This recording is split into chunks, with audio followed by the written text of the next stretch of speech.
सर्वसामान्यांच्या हक्काचा आवाज जागर जनस्थान।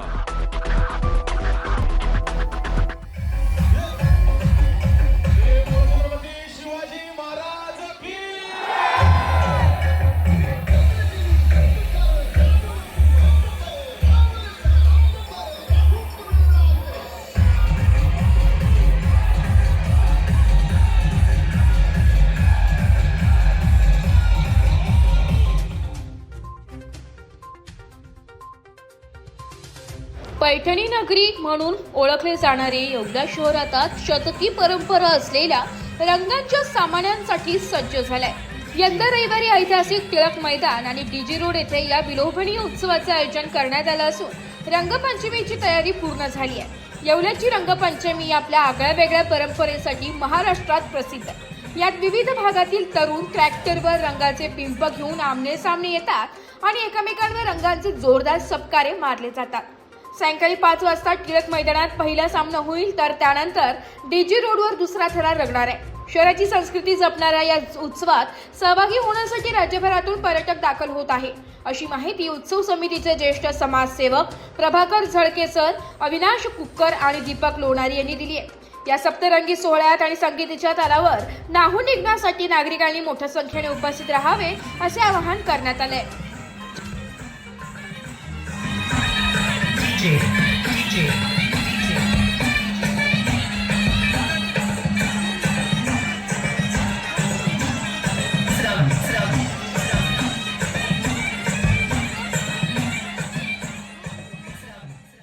शहरामध्ये सगळे येवला शहरातल्या तालमी व विविध संघटना हे रंगपंचमीमध्ये भाग घेत आहे। तरी बी सर्व तालमी व सगळ्या संघटनेला एकच विनंती करतो की कोणाच्या बी असं आपल्या रंगपंचमीला गालबोट लागू नये म्हणून कुठल्याही गोष्टीचा प्रकारे विचलित काही गोष्टी करू नये याची तुम्ही दखल घ्या व रंगपंचमीच्या हार्दिक शुभेच्छा। रंगपंचमी सर्वत्र साजरी केली जाते, पण येवल्यामध्ये जी रंगपंचमी साजरी केली जाते त्या रंगाचे सामने खरोखर पाहण्यासारखे असतात। एक 40-50 ट्रॅक्टर एका बाजूनी, दुसऱ्या विरुद्धने 40-50 आणि एकमेकावर जे रंग फेकताना ते दृश्य खरोखर पाहण्यासारखं असतं। आणि ही रंगपंचमी पाहण्याकरता आता परगावचे लोकसुद्धा येतात। ज्याप्रमाणे संक्रांत पाहण्यासाठी परगावून लोक येतात, तसं रंगपंचमी पाहण्यासाठी परगावणी लोक येतात। विशेष म्हणजे हा सण सर्वांना मिळून मोठ्या आनंदाने साजरा होतो। टिळक मैदानावर 5 वाजता हा सामना सुरू होतो, लगेच ताबडतोब डीजे रोडवर दुसरा सामना सुरू होतो। कुठेही गालबोट लागणार नाही असं सर्वच लोक प्रयत्नशील असतात आणि सर्वांनाच रंगपंचमीच्या हार्दिक शुभेच्छा। धन्यवाद। त्याप्रमाणे याही वर्षी रंगपंचमीच्या रंगाचा सामना होणार आहे। पहिला सामना 5 वाजता टिळक मैदान येथे व दुसरा सामना 5:30 ते 5:45 दरम्यान डीजी रोड येथे होणार आहे। नव भारत मित्र मंडळातर्फे डीजी रोड येथे सर्व व्यवस्था केलेली आहे। सर्व रंगप्रेमी उत्सव जे येवलेकर आहेत त्यांना विनंती आहे की सर्वांनी येऊन तिथं आनंदोत्सव साजरा करावा। कुठेही या आपल्या सण उत्सवाला गालबोट लागणार नाही याची सर्व दक्ष येवलेकरांनी काळजी घ्यावी ही सर्वांना नम्र विनंती व रंगपंचमीच्या सर्वांना हार्दिक शुभेच्छा। जागर जनस्थानसाठी प्रतिनिधी सचिन वाखारे, येवला। सर्वसामान्यांच्या हक्काचा आवाज जागर जनस्थान।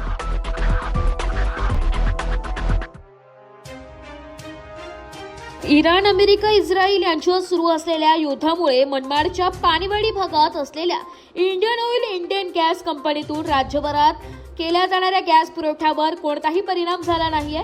कंपनीच्या गॅस बॉटलिंग प्लांटमधून रोज 130 ते 140 ट्रकच्या माध्यमातून राज्यातील वेगवेगळ्या भागात सुरळीतपणे घरगुती गॅस व व्यावसायिक सिलेंडर पुरवठा केला जात असल्याची माहिती ट्रान्सपोर्टर कांतीलाल लुनावत यांनी दिली आहे।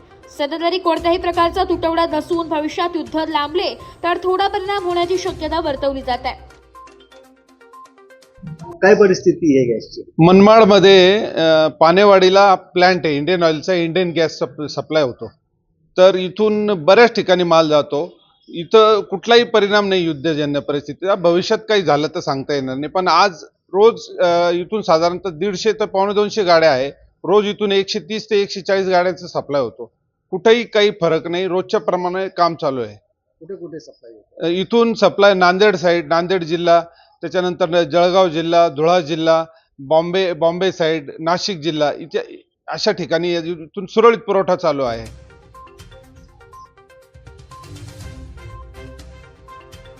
जागर जनस्थानसाठी प्रतिनिधी अमीन शेख, मनमाड.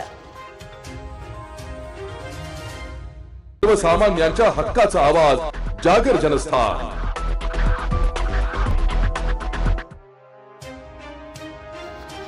शिंदखेडा तालुक्यातील विखरण येथील महाराष्ट्र राज्य वीज निर्मिती कंपनी व Tata power solar messrs TP सौर्य कंपनीच्या मनमानी आणि खोटारड्या धोरणांचा विरोध करण्यासाठी व आपल्या विविध मागण्यांच्या पूर्ततेसाठी विखरण परिसरातील असलेल्या प्रकल्पग्रस्त शेतकरी कुटुंबातील सदस्यांनी पाण्याच्या टाकीवर चढून शोलेस्थायी लाक्षणिक आंदोलन सुरू केलंय. ज्या ठिकाणी टाटा पॉवर सोलर प्रकल्प उभा केलाय त्या ठिकाणी औष्णिक ऊर्जा प्रकल्प उभा करण्यासाठी शेतकऱ्यांच्या जमिनी घेण्यात आल्या होत्या आणि त्या बदल्यात शेतकऱ्यांच्या कुटुंबातील एका सदस्याला नोकरीचं आमिष दाखवण्यात आलं होतं. मात्र कुठल्याही प्रकारची पूर्तता संबंधित कंपनीकडून करण्यात आलेली नाही. म्हणून जोपर्यंत आमच्या प्रलंबित मागण्या मान्य होत नाही तोपर्यंत आमचे आंदोलन हे सुरूच राहील, असे आंदोलनकर्ते असलेले शेतकरी संदीप पाटील, रवींद्र पाटील, प्रदीप पाटील, उत्तम ठाकरे या शेतकऱ्यांनी आक्रमक भूमिका घेतली असल्याचं पाहायला मिळत आहे. सर्वप्रथम महाजनको कंपनीला आम्ही आमची शेती दिलेली नाहीये. नाही महाजनकोला आम्ही शेती दिलेली नाही. आम्ही औष्णिक ऊर्जा प्रकल्पासाठी आमची जमीन दिली होती. आम्हाला नोकरीचं आम्ही दाखवलं होतं. आम्हाला प्रत्येक सातबाऱ्यामधले सगळे जे वारस असतील त्यांना एक एक माणसाला नोकरी मिळणार होती. ते पण आम्हाला फसवलं, त्याच्यात पण फसवलं. परत आमच्या शेतीत काम करत असताना पोलिसांचा वापर करून ही जी कंपनी आहे कुठली टाटा कंपनीला आम्ही जमीन दिलीच नाही आहे. पण टाटावाले आम्हाला पोलिसांचा वापर करून आम्हाला मारझोड करायचा प्रयत्न करतात, दम द्यायचा प्रयत्न करतात, गुन्हा दाखल करतात आणि आमच्याकडून प्रत्येक वेळेस मागतात तुमच्याकडे काम थांबवायचं काय पेपर आहेत का, आणि आम्हाला वाढीव भाव पाहिजे, प्रत्येकाला नोकरी पाहिजे, परत नोटीस विहिरीचा मोबदला पाहिजे, आम्हाला पाईपलाईनचा मोबदला पाहिजे, झाडांचा मोबदला पाहिजे. या सगळ्या मागण्या आमच्या मान्य झाल्या पाहिजे. नाहीतर आम्ही आंदोलन स्थगित करणार नाही, थांबवणार नाही. आणि जो बोलला का त्याला उचलून गाडी टाकताना घेऊन पोलिसांचा वापर हा केलाच नको पाहिजे. जागर जनस्थानसाठी प्रतिनिधी रूपक बिरारी, धुळे. नाशिक महानगरपालिकेद्वारे एक विशेष सूचना. कर भरा, सहकार्य करा. नाशिक महापालिका कार्यक्षेत्रातील सर्व मालमत्ता धारक व नळ कनेक्शन धारकांना अंतिम नोटीस सूचना देण्यात आली आहे. थकबाकीदारांची चलत व स्थावर मालमत्ता जप्ती करण्याची कारवाई सुरू करण्यात आली आहे. तसेच थकबाकीदार नळ कनेक्शन धारकांचा पाणी पुरवठा खंडित करण्याची कारवाई सुरू केली आहे. सदरची कटू कारवाई टाळण्याकरिता त्वरित मालमत्ता कर आणि पाणीपट्टी कर भरणा करून महानगरपालिकेस सहकार्य करावे. शनिवारी व रविवारी भरणा कार्यालय सुरू राहतील. हा संदेश जनहितार्थ जारी. सर्वसामान्यांच्या हक्काचा आवाज, जागर जनस्थान.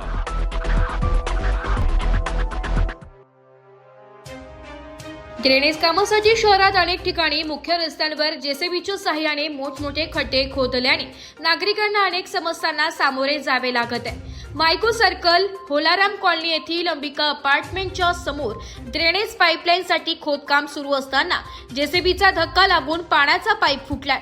त्यामुळे गेल्या 4 दिवसांपासून हजारो लिटर पाणी वाया जात आहे. कोणतीही पूर्वकल्पना न देता काम सुरू केले जात असून ड्रेनेज व पाणी पुरवठा लाईनची माहिती न घेता खोदकाम केले जात असल्याने या समस्या उद्भवत आहे. ठेकेदाराच्या निष्काळजीपणामुळे प्रकार घडल्याचा स्थानिक नागरिकांमध्ये आरोप आहे.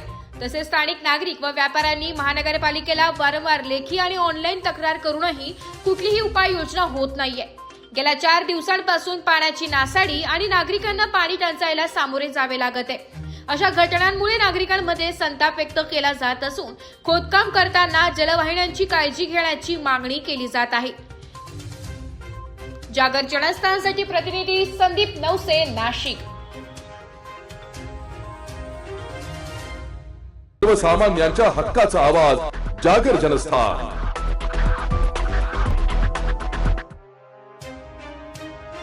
शहरातील मुख्य रस्त्यांवर खोदलेल्या खड्ड्यांमुळे नागरिक त्रस्त झाले असून तीव्र आंदोलनाचा इशारा देण्यात आलाय. गेल्या 5 दिवसांपासून होलाराम कॉलनी अंबिका अपार्टमेंटच्या समोर ड्रेनेज कामासाठी जेसीबीचा वापर करून मोठमोठी खड्डे करण्यात आली.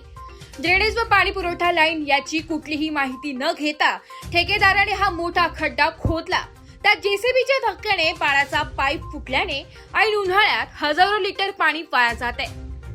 महानगरपालिकेला तसेच ठेकेदाराला वारंवार तक्रार करूनही कुठलीही उपाययोजना होत नसल्याने येथील स्थानिक नागरिक व व्यापारी हे आक्रमक झाले असून तीव्र आंदोलनाचा इशारा दिलाय. वेळीच हे काम ठेकेदाराने पूर्ण करावे, नाहीतर तीव्र आंदोलन छेडण्याचा इशारा व्यावसायिक समीर चव्हाण व स्थानिक नागरिकांनी दिलाय.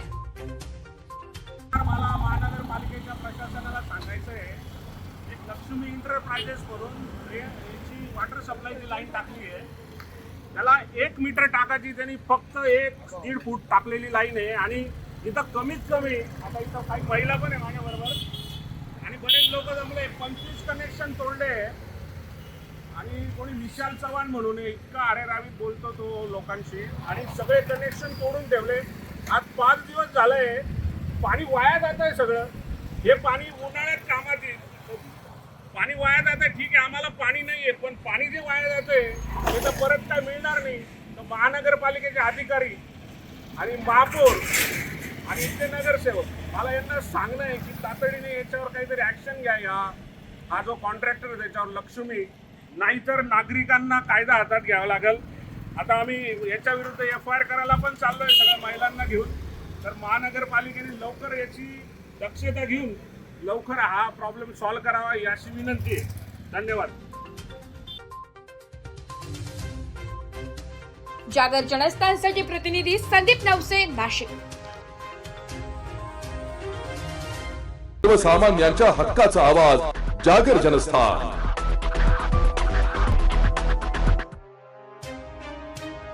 धुळे शहरातील डॉक्टर बाबासाहेब आंबेडकर वेदी महाविद्यालयाच्या सुवर्ण महोत्सवी वर्षानिमित्त आयोजित कार्यक्रमाला Republican party of India Athawale गटाचे सर्वेसर्वा तथा केंद्रीय राज्यमंत्री रामदास आठवले हे प्रमुख मान्यवर म्हणून उपस्थित राहिले. यावेळी मंत्री रामदास आठवले यांच्यासह राज्याचे मंत्री जयकुमार रावल हे देखील उपस्थित होते. त्यावेळी महाविद्यालयात सुवर्ण पदक प्राप्त करणाऱ्या विद्यार्थ्यांचा मंत्री रामदास आठवले यांच्या हस्ते सत्कार करण्यात आलाय. आगामी काळात होणाऱ्या विविध राज्यांच्या निवडणुकीत रिपब्लिकन पक्षाला यश मिळाल्यास राष्ट्रीय दर्जा पक्षाला प्राप्त होणार असल्याचं यावेळी रामदास आठवले यांनी सांगितलंय. डॉक्टर बाबासाहेब आंबेडकरांनी संविधानाच्या माध्यमातून या देशाला समानता देण्याचं काम केलंय. विधी क्षेत्रात काम करत असताना डॉक्टर बाबासाहेब आंबेडकरांच्या संविधानाचा अभ्यास केला पाहिजे असे आवाहन देखील त्यांनी यावेळी दिले. 2 आमदार आहेत मणिपूरमध्ये, माझा पक्ष रिकामा आहे आणि 2 राज्यामध्ये आमच्या पक्षाला गन्ना किसानी सिंबॉल मिळालेला आहे. आता इलेक्शन कमिशननी 5 राज्यामध्ये निवडणुका होत आहेत, बंगाल, आसाम, वेस्ट बेंगॉल, आसाम, तामिळनाडू, केरळ आणि पांडिचेरी. या ठिकाणी सुद्धा निवडणूक लढण्यासाठी किंवा लढायची असेल तर तुम्ही या सिंबॉलवर लढू शकता, म्हणून आम्हाला गन्ना किसानी सिंबॉल दिलेला आहे. आणि अजून 2 राज्यामध्ये जर आपला पक्ष रिकग्नाइज झाला तर रिपब्लिकन पक्षाला नॅशनल पक्षाचा दर्जा मिळणार आहे.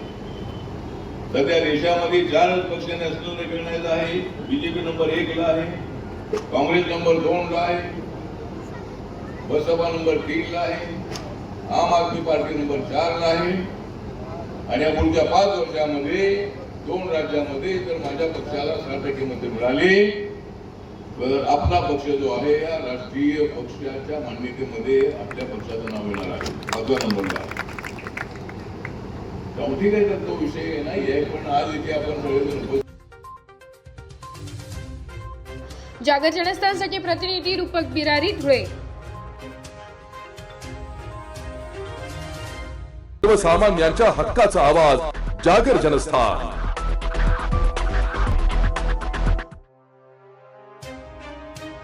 साक्री तालुक्यातील बोरगाव येथे एक धक्कादायक घटना घडली आहे. आपल्या चुलत बहिणीच्या लग्नाच्या पूर्वतयारीसाठी उंबराच्या झाडाच्या फांद्या तोडण्याकरिता 17 वर्षीय रोशन ठाकरे झाडावर चढला होता. दरम्यान झाडाच्या वरून गेलेल्या इलेक्ट्रिक मेन लाईनच्या तारा रोशनच्या नजरेस पडल्या नाही. फांदी तोडत असतानाच विजेच्या तारेला स्पर्श झाला आणि रोशनला तीव्र शॉक लागला. या धक्क्याने रोशन थेट जमिनीवर कोसळला. नातेवाईकांनी त्याला तातडीने उपचारासाठी रुग्णालयात हलविले, मात्र डॉक्टरांनी तपासणी केल्यानंतर रोशनला मृत घोषित केलं. या घटनेने पोरगाव परिसरात शोककळा पसरली आहे. रोशन हा 2 भावांपैकी लहान होता आणि त्याने नुकतीच 12वीची परीक्षा दिली होती. त्याचे आईवडील आणि मोठा भाऊ शेतमजुरी करून कुटुंबाचा उदरनिर्वाह करतात. ज्या घरात आज मांडव आणि उद्या लग्न असल्याने आनंदाचे वातावरण होते, तिथे आता दुःखाचा डोंगर कोसळलाय. मयत युवकाचा मृतदेह पिंपळनेर येथील शासकीय रुग्णालयात शवविच्छेदनासाठी ठेवण्यात आला असून पुढील तपास पोलीस करीत आहेत. मी अनिल रोहिदास ठाकरे, राहणार बोधगाव. आज दिनांक 7 मार्च 2026 रोजी सकाळी माझा दीकरा चिरंजीव रोशन अनिल ठाकरे हा लग्न समारंभाच्या कार्यक्रमासाठी उंबराच्या फांदी तोडायला गेला असताना तिथं मेन लाईनचं शॉर्ट सर्किट झालं. ते सर्किटमुळे तो बेशुद्ध अवस्थेत आम्हाला आढळला. लोकांच्या आवडीवर झाल्यानंतर आम्ही गेलो तिथं ते घटनास्थळी. आम्हाला बेशुद्ध अवस्थेत सापडला. आम्हाला वाटलं तो वाचेल यासाठी आम्ही दवाखान्यात नेल्यावर डॉक्टरांनी त्यांना मृत घोषित केलं.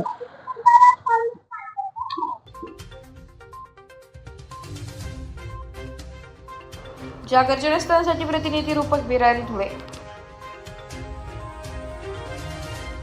सर्वसामान्यांच्या हक्काचा आवाज जागर जनस्थान.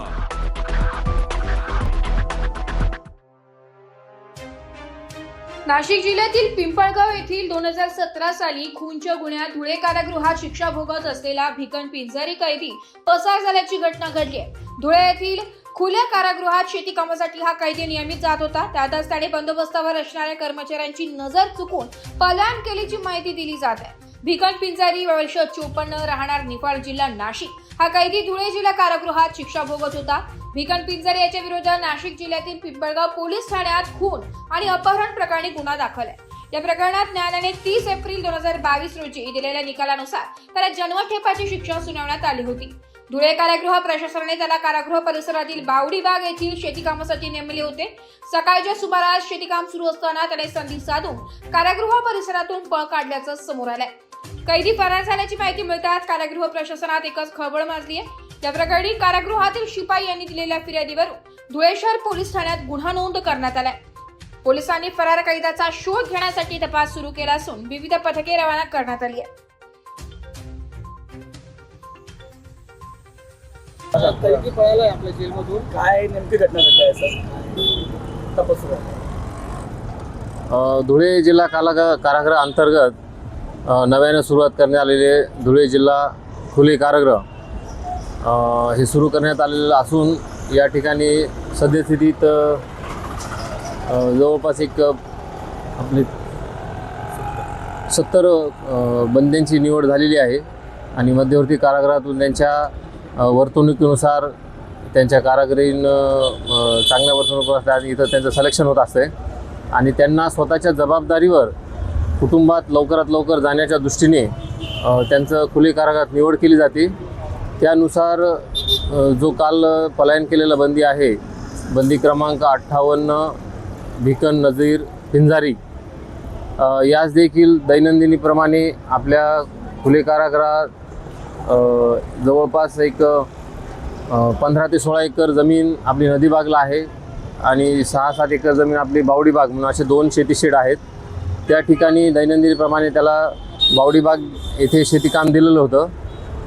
दुपारचं जेवण वगैरे करून एक 2:15 ते 2:30च्या दरम्यान त्या बंद्यांनी कर्तव्यावरील कर्मचारी यांची नजर चुकून, आणि तुम्ही बघत असाल की खुले कारागृह हे पूर्ण धुळे शहरातील एकदम मुख्य रहदारी ठिकाणी असल्याने नजर चुकून तो तातडीने तिथून त्यांनी पलायन केलेलं आहे. तर त्याबाबत आम्ही संबंधित पोलीस स्टेशन धुळे शहर पोलीस स्टेशन येथे BNS 262 अंतर्गत त्याच्यावर गुन्हा पण दाखल केलेला आहे.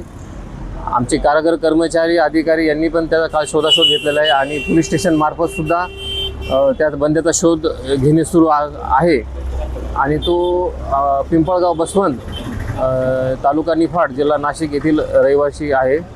तर त्याचा शोध घेणं चालू आहे आणि लवकरच बंदी शोधून सापडेल सुद्धा त्याचा शोध घेणं सुरू आहे. जागर जनस्थानसाठी प्रतिनिधी रूपक बिरारी, धुळे.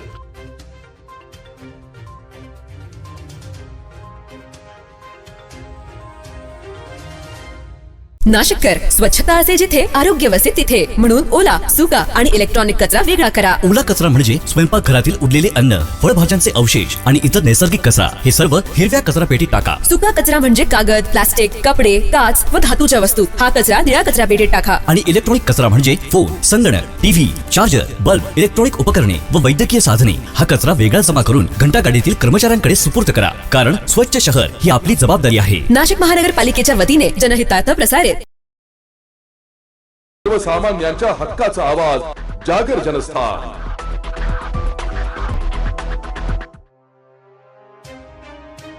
रेल्वेच्या मालगाडीने रुळावर बंद पडलेल्या मॅजिक कारला जोरदार धडक दिल्याची घटना मनमाडच्या गर्डर शॉप भागात घडली असून मॅजिकमधून सर्वजण वेळीच बाहेर पडल्यामुळे त्यांचा जीव वाचला असला तरी मॅजिकचा मात्र चेंदामेंदा झालाय. शहराच्या मध्यभागी FCIचे धान्य गोडाऊन आहे. त्या रेल्वेच्या माध्यमातून धान्य पुरवठा केला जातो. रेल्वे रुळाच्या दोन्ही बाजूला वसाहत असल्यामुळे नागरिकांना रेल्वे रुळ ओलांडून जावे लागते. आज सकाळी मॅजिक कार फाटक नसलेल्या गेट मधून जात असताना अचानक रेल्वे रुळावर कार बंद पडली. तेवढ्यात समोरून मालगाडी येत असल्याचं पाहून मॅजिक मधून सर्वजण वेळीच बाहेर पडताच रेल्वेने मॅजिकला जोरदार धडक दिली. त्यामुळे मॅजिक लांब फेकली गेली. त्यामुळे तिचा चक्काचूर झालाय. या प्रकरणी रेल्वे प्रशासनाने तपास सुरू केलाय. जागर जनस्थानसाठी प्रतिनिधी अमीन शेख, मनमाड. सर्वसामान्यांच्या हक्काचा आवाज, जागर जनस्थान.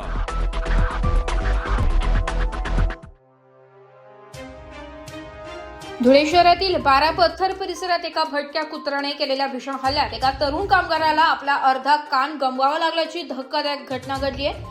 या घटनेमुळे परिसरात मोठी खळबळ माजली असून भटक्या कुत्र्याच्या वाढत्या सुळसुळाटाबाबत धुळे महापालिका प्रशासनाविषयी तीव्र संताप व्यक्त केला जातोय. मोहसिन शहा, वर्ष 31, राहणार 80 फुटी रोड, हे तरुण आपल्या कामावर जात असताना 12 पत्थर रोडवर ही घटना घडली आहे. रस्त्यावरून चालत असताना एका पिसाळलेल्या भटक्या कुत्र्याने त्यांच्यावर अचानक झडप घातली. हा हल्ला इतका भीषण होता की कुत्र्याने मोहसिन यांच्या कानच तोडला असून रक्ताच्या थारोड्यात पडलेल्या मोहसिन यांना परिसरातील नागरिकांनी तातडीने जिल्हा रुग्णालयात उपचारासाठी दाखल केलाय. मोहसिन शाह यांच्यावर सध्या उपचार सुरू आहे. या घटनेनंतर आता तरी महापालिका प्रशासन जागे होऊन भटक्या कुत्र्यांचा बंदोबस्त करणार का, असा प्रश्न विचारला जातोय. आज मैं सुबह 10 बजे काम पे जा रहा था. 12 पत्थर पे अचानक कुत्ते ने आया और कान के ऊपर चाप लिया मेरे को. वहाँ पे तो बहुत कुत्ते थे. बाकी एक कुत्ते ने ऐसा हमला किया कि मुझे पता भी नहीं चला. यहाँ पे पैर रखा और यहाँ पे चाप. जागर जनस्थानसाठी प्रतिनिधी रूपक बिरारी, धुळे.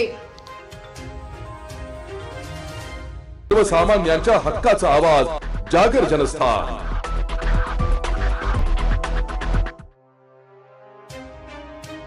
राजकीय मतभेदातून जळगावच्या चाळीसगाव तालुक्यातील दसके बर्डी येथील ग्रामपंचायतीचे सरपंच व उपसरपंच यांना अपघाताचा बनाव करून जीवे ठार मारण्याचा प्रयत्न केल्याचा धक्कादायक प्रकार उघडकीस आलाय. या प्रकरणी मेहणू बारे पोलिसांनी 4 जणांना अटक केली आहे. भीमराव रोकडे, सचिन रोकडे, गोविंदा माळी व लक्ष्मण महाजन अशी अटक करण्यात आलेल्यांची नावे. 26 जानेवारी रोजी सरपंच भगवान देवरे व उपसरपंच ईश्वर उर्फ भैया हिरे हे दुचाकीवरून जात असताना समोरून आलेल्या वाहनाने धडक दिल्याने सरपंच देवरे गंभीर जखमी झाले होते. सुरुवातीला अपघाताचा गुन्हा दाखल करण्यात आला होता. मात्र सीसीटीव्ही फुटेज व तांत्रिक तपासातून हा घातपात असल्याचं समोर आलंय. ग्रामपंचायत निवडणुकीच्या काळात झालेल्या राजकीय वादातून कट रचून हा प्रकार केल्याचं निष्पन्न झाल्यानंतर पोलिसांनी 4 अटक केली असून पुढील तपास सुरू आहे. जागर जनस्थानसाठी प्रतिनिधी सोजीलाल हडपे, चाळीसगाव. सर्वसामान्यांच्या हक्काचा आवाज, जागर जनस्थान.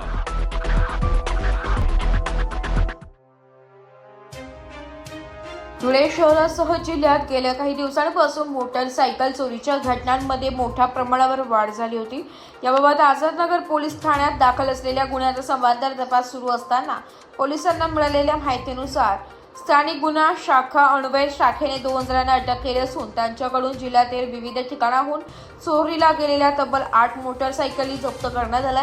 या प्रकरणी शाहिद अख्तर, मोहम्मद अन्सारी आणि शेख मोबिन शेख रहीम या 2 जणांना अटक करण्यात आली आहे. या कारवाईत पोलिसांनी 3,10,000 रुपयांचा मुद्देमाल जप्त केलाय. जागर जनस्थळसाठी प्रतिनिधी रूपक बिरारी, धुळे.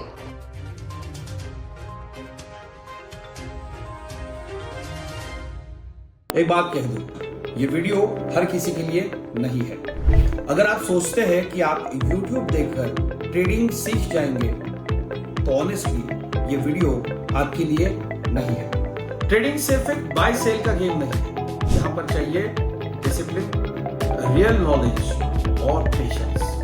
आपको नॉलेज रील्स से नहीं, ट्रेनिंग से मिलता है और हम उन्हीं के लिए हैं जो ट्रेडिंग सीखना चाहते हैं.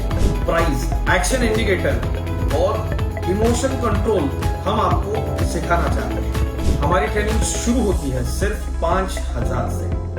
ऑफलाइन और ऑनलाइन दोनों ऑप्शंस में आप ट्रेडिंग सीख सकते हैं.